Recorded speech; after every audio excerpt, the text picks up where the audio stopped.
Did you feel like a loser getting married at 22 and still counting on your dad for money? Did you feel like you were marrying a loser?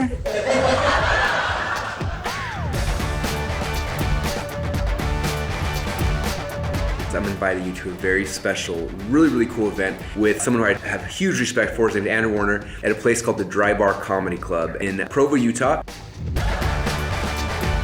We've got a large team coming down and we have Clickfunnels startup stories. We're heading on our way right now, heading over to meet JP at D-Gates.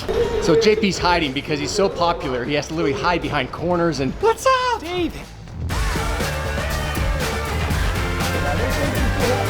Yeah, thanks for coming. Yeah, for sure.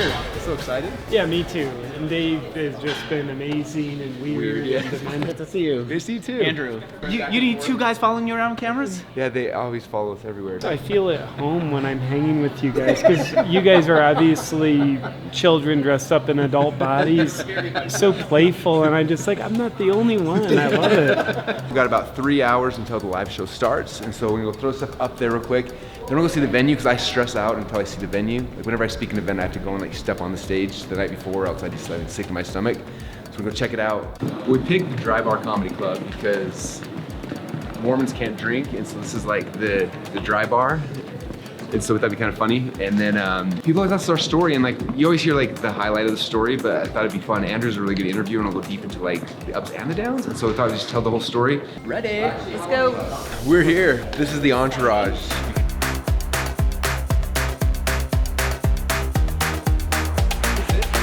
Oh, we're walking into the Dry Bar Comedy Club. Oh, this is amazing. I've only seen pictures of this online. That's why we picked it, but I haven't seen inside. All right, we just got the Dry Bar Comedy Club, and check it out. This is the coolest locations I think I've ever seen. So this is office goals right here. We are here, Harmon Brothers / VidAngels / Dry Bar Comedy Club. The ambiance of this room is so cool. I saw the pictures online and it looked cool. This is a million times cooler. It's tighter and more you're all hanging out together.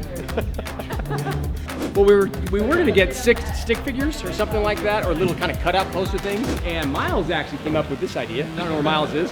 But Miles said, let's go oversized. So Russell hates pictures of himself. He absolutely hates it. And I don't think he knew about this. But he always hates his chin, so I kind of fixed it a little bit Photoshop, so he's good.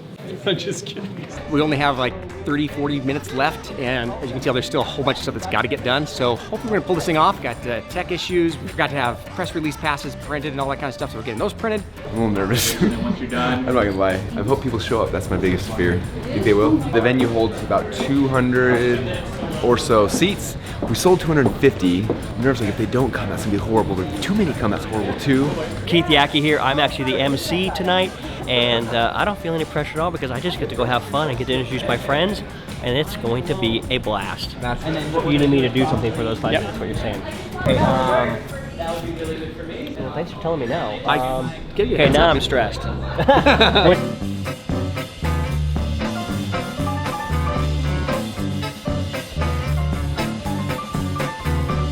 I just held up your head for a picture. Well, right on. I'm JP. Oh, I know who you are. All right, the party's starting to get started. People are coming in, starting to fill up the venue. Starting in 30 minutes or so. What's up, everybody? You guys excited? We have an amazing night planned for you. Without further ado, will you help me bring up the most spiritual man in the world, according to himself? Guys, give it up for JP Sears! Sincerely, I am delighted to be here with you. And just for bringing me in one more time, I want to thank Lead Pages. So, thank you, guys. A few weeks ago, Russell called me up and said, JP, would you be willing to come to this event and, just make fun of me for a little while and talk about me? And I said, that doesn't even sound narcissistic. So I called up Infusionsoft and said, hey, do you guys need me on the 20th? Thank you guys for having fun with me. I appreciate y'all. In every industry, there's somebody that comes along that really disrupts the industry, that really changes it, and that really does something amazing for that industry. And as we all know, that person is Russell Brunson. Give it up, guys. All right, well, thanks for coming, you guys. This is so cool. I want to introduce the person who's going to be doing the interview tonight, and it's someone I'm really excited to have here. Let's put our hands together for Mr. Andrew Warner.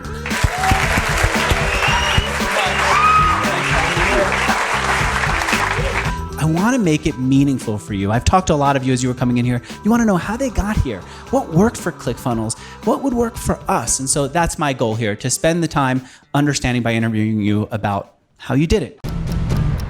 So what we learned tonight was that Russell went to an amusement park when he was just a little kid, and his favorite food was a funnel cake. Clickfunnels started as a food truck. So they started with funnel cakes, and then it morphed on into funnels. It was great. I was a little embarrassed for them, that they would have to lie about it for so long and not tell anyone, and that's the origin story.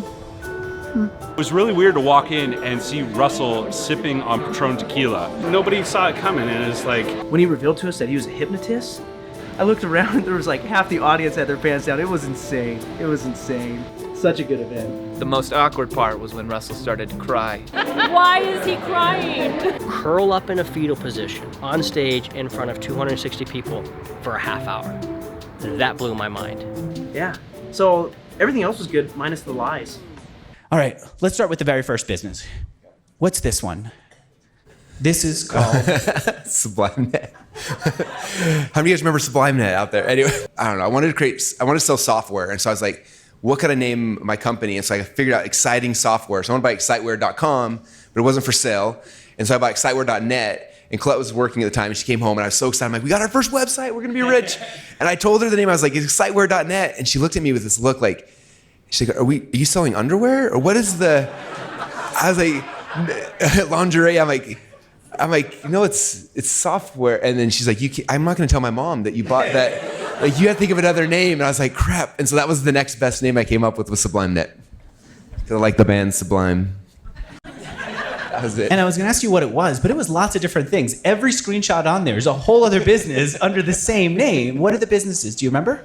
There was website hosting. There's affiliate sites. I remember the first thing I ever sold was an affiliate product. I sold. I made $20 on it through my PayPal account. Because I remember that night. I do remember I celebrated. We went out to dinner and I had a PayPal credit card, and then we bought dinner with $20. And then the guy refunded like the next day. So sad.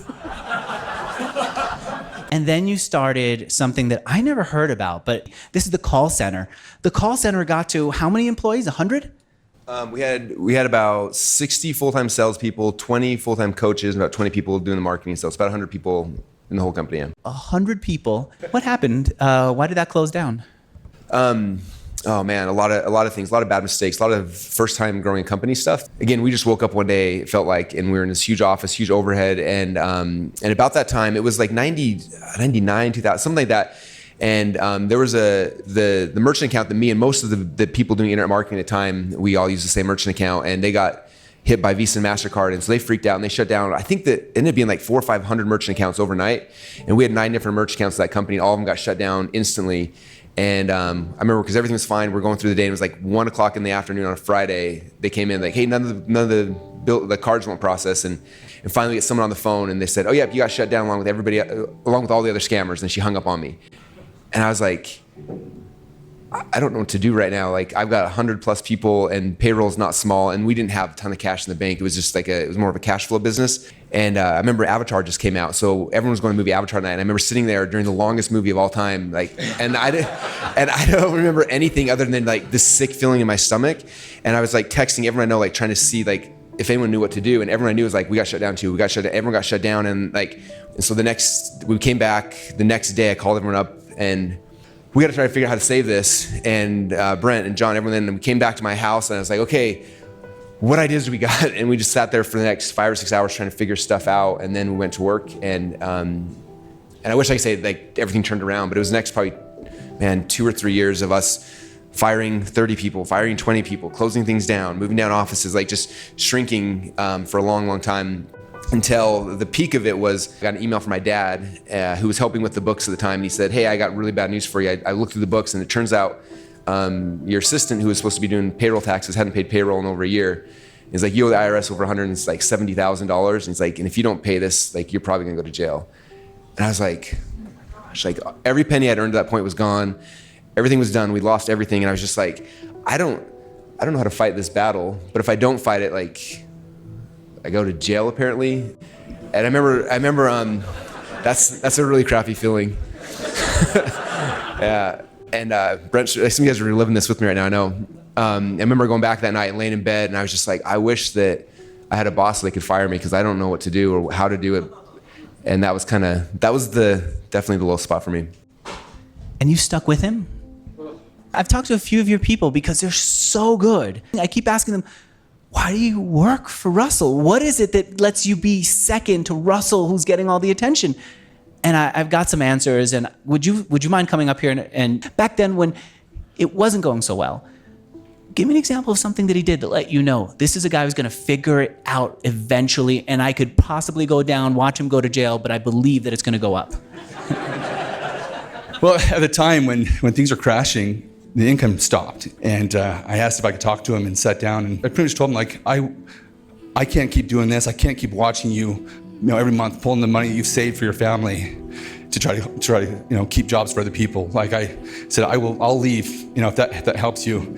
And the fact that he stuck with people. And some people call it faith or belief. Like he has this inherent belief that he can truly change people's lives. That's it. Even when he wasn't fully in control of his own. It was the fact that we were bootstrapped. Like we didn't have money to just throw out there. We had to make sure that we were earning enough money to cover our ads, right? And Russell had all the trust in the world in me. I don't know why he did, but he did. And he's just spend money and just try to make it self-liquidate. I'm like, okay, right? So we just had to spend money and hope that we got enough back to keep spending money. And self-liquidate means buy an ad today and make sure that we make money from that ad right away, and then software. Yeah. And then software is going to pay over time. That's our legacy. That's our thing. What's your ad budget now? We spend about $500,000 a month. $500,000 a month? Yeah. Don't tell the accountant. And you're a partner too. Yeah. Wow, congratulations. Thank you.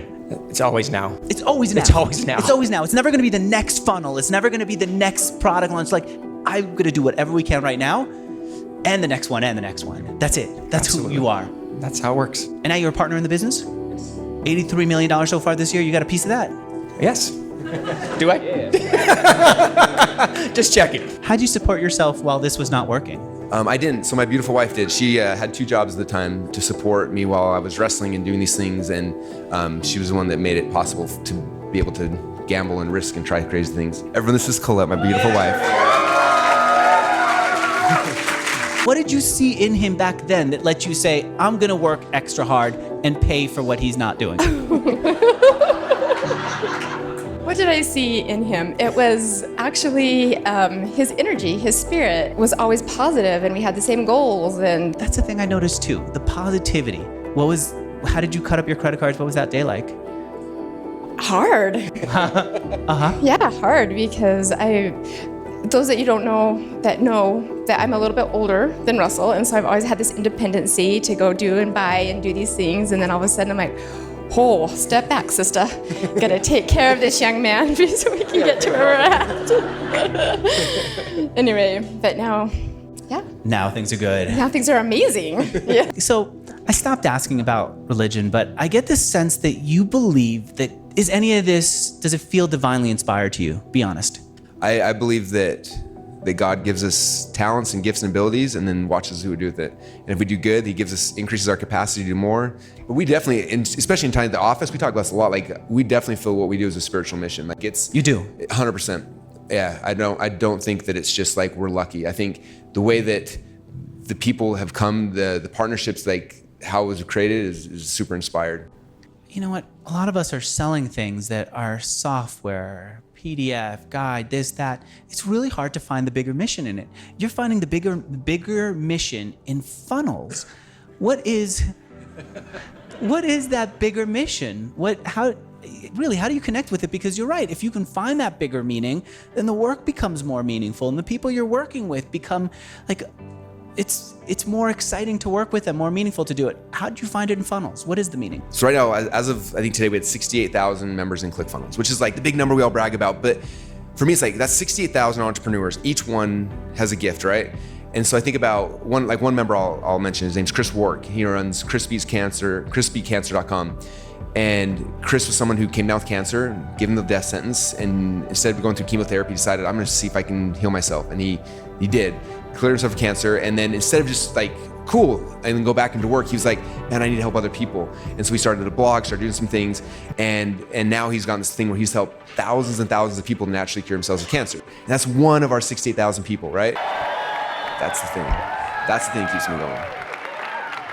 I really appreciate you being open, being willing to let me take this anywhere. You said, I understand what Andrew's trying to do. He's trying to figure this out. I'm going to let him run with it and let him make the magic happen. And I think we've made a lot of magic happen. Thanks so much for having me here. Yeah, man, it was amazing. Thank you. Thank you all for coming. I'm looking forward to meeting every one of you. Thanks.